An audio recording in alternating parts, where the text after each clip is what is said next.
Hi everyone, I'm Andy Asher. I'm editor of Bloomer Boomer, the online publication packed full of stuff for people over 50. That's how our tagline, Good Life Movement Plus 50, came to be.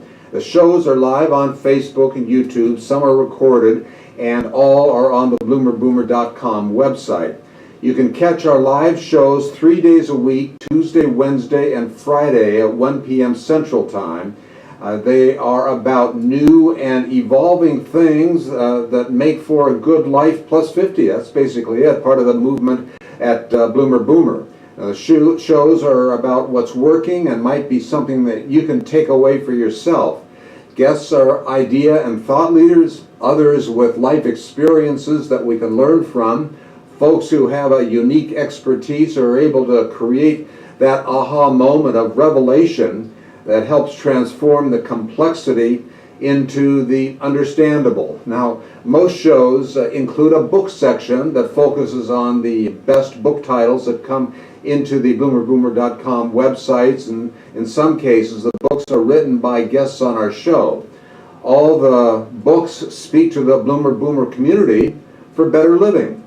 Now, in today's show, we're going to be speaking to our sociologist, and her name is Michelle Janning. Thank you, Michelle, who takes a look at how modern society and technology shape our relationships and lives. She excavates our life through our houses and our possessions from childhood to baby boomer years of retirement. Now, she wrote the book, The Stuff of Family Life.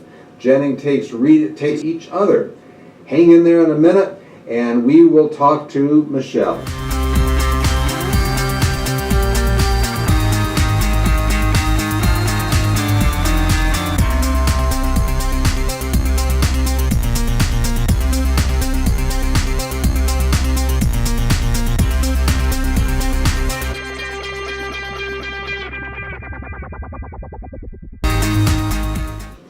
Well, Michelle Janning is professor of sociology at Whitman College, and she specializes in family and gender studies and cultural sociology. Her work has been published in academic sources such as the Journal of Family Issues and the Journal of Divorce and Remarriage, and she has been quoted in some popular media such as Women's Health and Real Simple. Now, when we talked earlier, I told her about my recent experiences moving from California to Kansas and how difficult it was to get rid of all the possessions that I felt really were so important. I mean, your story is a great entree into the significance of objects in people's lives. You're walking through the objects and thinking what memories those objects recall are always going to probably involve relationship memories, memories of stages of life where you might have held a certain job or you might have had a certain struggle or difficulty. They might signify to you how you think of yourself now compared to in the past. And while all of those facets of our understandings of ourselves seem very psychological, one of the things that sociology gets to do is uncover patterns that might connect more to larger group dynamics like generational difference, race and class differences, gender ideas. Well, we had a theme for this week's show. It was about optimism. We talked about how the sense of optimism factors into what we're doing and maybe her studies as well. So in terms of optimism, I guess I would wonder and ask questions about what makes family relationships go well. What makes people satisfied with their home life, what makes people dissatisfied and unhappy as a kind of corollary to that as well. And I would want to tell stories about people's maybe successes with looking towards their futures brightly by asking them questions about the relationships they have with people through objects, through inheritance of items, through what meaning they attach to things that are cherished for them, which is an important thing for everybody at all stages of life. Well, until there is some kind of a change or transition in our life, much of the time we don't really think too much about our possessions until that moment happens. That is, or even end of life questions, it's during transitions and change where we become really reflective about the meaning of our lives. And that meaning can be manifest or symbolized in looking at something like a salt and pepper shaker, or a gift that we received from somebody. So they're really good memory cues for those transitions, and we learn a little bit more about ourselves, of course. And I think anybody going through any transition in life, whether it be a move across the country or a change in marital status or even end of life questions, it's during transitions and change where we become really reflective about the meaning of our life. Well, she does all of her research a little differently. She says of herself, "I'm not a sociologist who uses large national databases to illustrate family life. I'm the sociologist who asks the people to examine what's in their underwear drawers and living rooms to tell stories about their family life."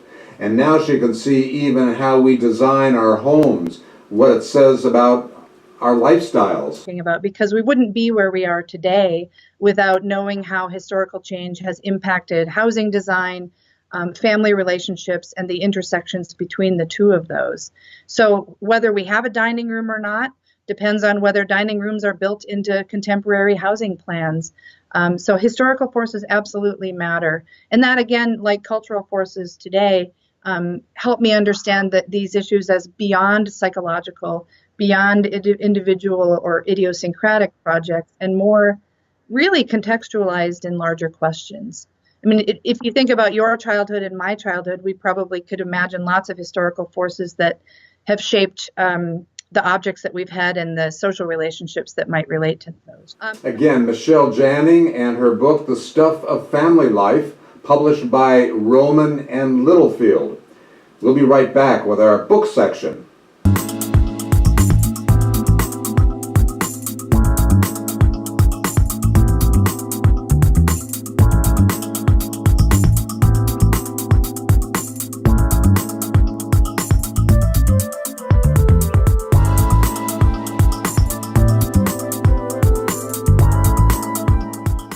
The book section, we have had quite a few books coming in, and we did some interviews recently with some great authors.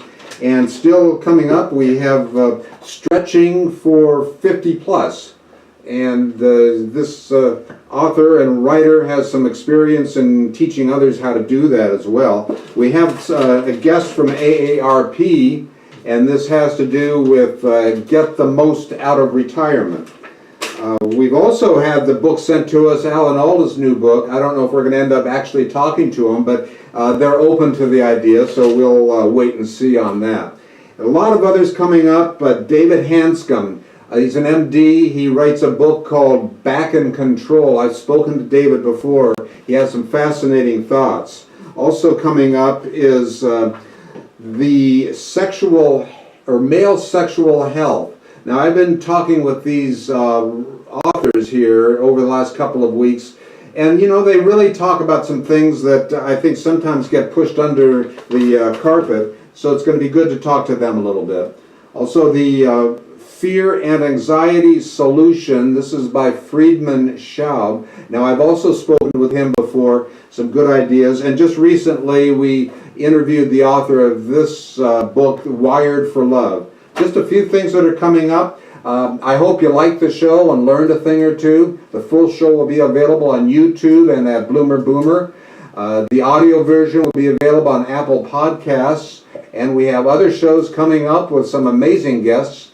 And it'd be great if you could like us on Facebook and visit us at bloomerboomer.com. Until next time, so long.